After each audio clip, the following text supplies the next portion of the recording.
திதி யோகம் கரணம் ஆஸ்ட்ரோ ஆன்லைன் டிவி நேயர்கள் அனைவருக்கும் இனிய சௌபாகிய வணக்கம். நான் உங்கள் திதியோ கரண ஜோதிட முறை ஆராய்ச்சியாளர் பேராசிரியர் சௌபாகிய மணிவண்ணன் பேசுகிறேன்.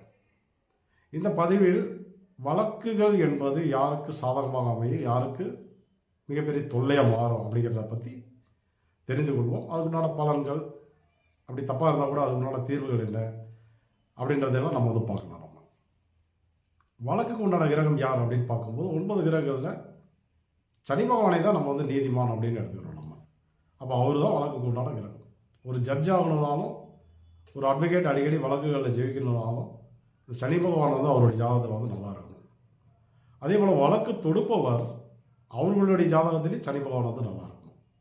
இது கெட்டு போயிட்டால் நிலைமை வந்து தலைகீழாக மாறிடும். இப்போ சனி பகவான் யார் ஜாதகத்தில் பலமாக இருப்பார், அதை எப்படி நம்ம வந்து தெரிஞ்சுக்கணும் அப்படின்னா, இந்த கௌளவ கரணம், சகடி கரணம், இந்த 2 கரணத்தில் பிறந்தவர்களுக்கு கரணநாதன் சனி பகவான். அதேபோல் விஷ்கம்பம், கண்டம், பரிகம், நாமயோகத்தில் வளர்பிலே தேய்பிரிலே பிறந்திருந்தால் அவர்களுக்கும் சனி பகவான் வந்து யோக கிரகமாக வந்து அமைந்து விடுவார். இவர்கள்லாம் வந்து வழக்கில் வந்து அடிக்கடி வெற்றி பெறக்கூடிய ஒரு வாய்ப்பு என்பது கிடைக்கும். இப்போ அடுத்தது 27 நாமயோகத்தில் சோபனம், ஹர்ஷனம், சுபம் நாமயோகத்தில் பிறந்தால் சனி வந்து அவயோகி. அதே போல் பிரதமை, துவாதசி, திருதியை, சதுர்த்தி, வளர்பிறை, தேய்பிரை 2 இதிலெல்லாம் பிறந்திருந்தீங்கன்னா சனி பகவான் வந்து தீசுனியாதிபதியாக வருவார். இத்திதியோ காரணத்தினுடைய அடிப்படையில் பாவ கணக்குகளில் 3, 8, 12 மறைகிறது. அடுத்தது வந்து பார்த்தீங்கன்னா பாதகாதிபதி, மாரகாதிபதி ஆகிறது.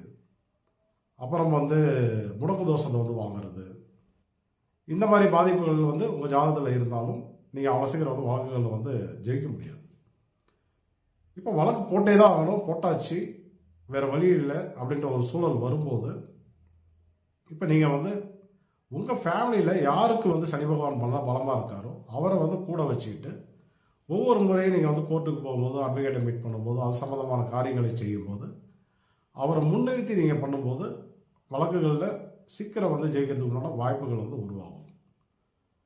அதே போல் நம்ம திருநள்ளாறில் இருக்கக்கூடிய தர்பாரண்யேஸ்வரர், அவரை போயிட்டு நீங்கள் தரிசனம் பண்ணும்போது, குறிப்பாக வந்து அந்த கௌளவகரணம், அப்படி இல்லை அப்படின்னா விஷ்கம்பம், கண்டம், பரிக, நாமயோகம் அது நடைமுறையில் இருக்கும்போது போய் தரிசனம் பண்ணும்போது வழக்குகளில் சீக்கிரமாக ஜெயிக்கக்கூடிய வாய்ப்புகள் என்பது உருவாகும்.